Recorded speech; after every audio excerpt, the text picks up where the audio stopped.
மன்னவா ஒரு கோயில் போய் இந்த மாளிகை எதற்காக? தேவியே என் ஜீவனே இந்த ஆலயம் உனக்காக.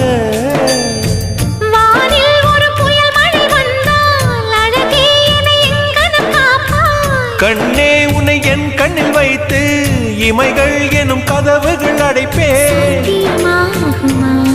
நான் சத்தியம் செய்யவா? தொடு தொடுவெனவே வானவில் என்னை தூரத்தில் அழைக்கின்ற நேரம்.